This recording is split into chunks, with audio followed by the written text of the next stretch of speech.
और आप बांग्लादेश के प्रधानमंत्री को आप शरण दिए हुए हैं। बांग्लादेश के अडानी जो बिजली बेच रहा है बांग्लादेश में, उसका विरोध होना चाहिए। और मैं देश के प्रधानमंत्री को कहूंगा, बांग्लादेश पे अटैक कीजिए, हमारे हिंदू भाई को वापस लाइए आप। मुसलमान तो छोड़िए, मुसलमान को तो हम लोग बचा के रखे, क्या हाल है मुसलमान को बताइए। ऐसे ऐसे कानून, NRC, CA, कभी 3 तलाक, कभी वक्फ बिल में संशोधन, क्यों भाई? तो मैंने कहा कि एक रोज का रोना हो तो रो लो, रोज रोज रोने के लिए आंसू हम कहाँ से लाएंगे बताइए आप। ईंट से ईंट बचेगा, सड़क पे उतरे हैं, सदन तक पहुंचेंगे हम लोग। ये कानून नहीं बचेगा, ये कानून रुकिए छेड़िए नहीं। 20 साल का पाप समय लगेगा ढकने में। कोई ऐसा वर्ग बचा नहीं जिसको भाजपा ने ढसा नहीं, ठीक है। अब देखिए, पहले आदिवासी को मरवाया मणिपुर में, हजारों हजार। देखिए, धर्म अलग है, राजनीतिक अलग है। आपकी मंशा ये कानून को चेंज करने का है, छेड़छाड़ करने का है, मजदूरों को हितों को बलात्कार करने का है, डकैती करने का है, आपको उनके आकांक्षाओं पे पानी फेरने की मंशा है आपकी।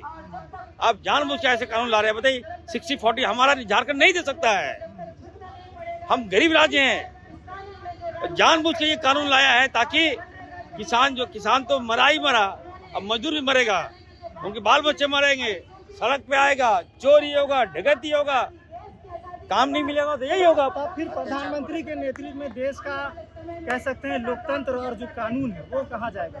देखिए, कोई ऐसा वर्ग बचा नहीं जिसको भाजपा ने ढसा नहीं, ठीक है।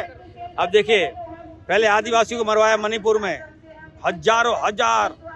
बलात्कार भी करवाया भाजपा की सरकार में, वो दृश्य आपने देखा होगा। दलित के साथ जो वही घटना, किसानों को मरवा दिया, 1200 किसान को मरवा दिया आप। उनके गृह मंत्री के बेटा ने किसानों को कुचल दिया, बाद में आप बैक हो गए। मुसलमान तो छोड़िए, मुसलमान को तो हम लोग बचा के रखे, क्या हाल है मुसलमान को बताइए। ऐसे ऐसे कानून, NRC, CA, कभी 3 तलाक, कभी वक्फ बिल में संशोधन, क्यों भाई? सड़क पे ला दिया हम लोगों को, आपने मरवा दे रहा है हम लोगों को, कोई बोलने वाला नहीं है क्या? उसके बाद मन नहीं भरा, और उसके बाद ले आया जी मनरेगा में चढ़ जा रहा है।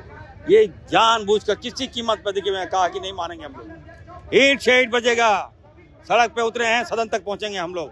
ये कानून नहीं बचेगा, ये कानून रुकिए छेड़िए नहीं। ये कानून ये काला कानून है, वापस लेना होगा। राहुल जी का ऐलान है, हम लोग गांव तक जाएंगे, लोगों को बताएंगे। बहुत ही अधिकारों का हनन वाला कानून है। सर, 100 दिन की गारंटी की बात थी, 125 दिन गारंटी दी जा रही है, तो कह रहे हैं कि प्रॉब्लम कहाँ है फिर कांग्रेस को? नहीं, ये तो छलने का काम है, ये बेवकूफ बनाया जा रहा है। आपने पढ़ा है बिल, अध्याय पढ़ा है, बिल्कुल ऐसे 125 दिन केवल ये सगुफा है, ये लोग छोड़ दिया ताकि दिमाग डाइवर्ट हो जाए। तो मैंने कहा कि एक रोज का रोना हो तो रो लो, रोज रोज रोने के लिए आंसू हम कहाँ से लाएंगे बताइए आप। ऐसा बताइए, हमें विकास चाहिए, हमें काम चाहिए, आपको काम देना होगा। आपको आप नहीं बांट सकते देश को। आप बांग्लादेश, बताइए, हमारे हिंदू भाइयों पर जुल्म हो रहा है, और आप बांग्लादेश के प्रधानमंत्री को आप शरण दिए हुए हैं। बांग्लादेश के अडानी जो बिजली बेच रहा है बांग्लादेश में, उसका विरोध होना चाहिए। और मैं देश के प्रधानमंत्री को कहूंगा, बांग्लादेश पे अटैक कीजिए, हमारे हिंदू भाई को वापस लाइए आप। नहीं हो सकता तो बोलिए नहीं हो सकता है, हम लोग जाएंगे बांग्लादेश। सर 60-40 का सर हिसाब है। आप लोग 6 सालों से सर सत्ता में हैं, लेकिन फिर भी बार बार कहते हैं कि गरीब स्टेट है, हम लोग कहाँ से पैसा लाएंगे।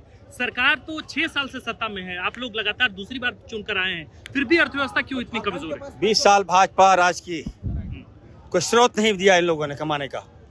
लूट खसोट, बालू गिट्टी, सारा कानून बताइए सब भाजपा ने लूट लिया। हमारे मुख्यमंत्री, लोकप्रिय मुख्यमंत्री आदरणीय हेमंत सोरेन जी के नेतृत्व में 6 सालों में हम लोगों ने काम किया है।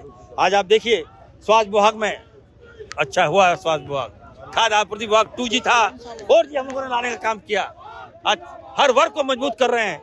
समय दीजिए, 20 साल का पाप समय लगेगा ढकने में। धन्यवाद।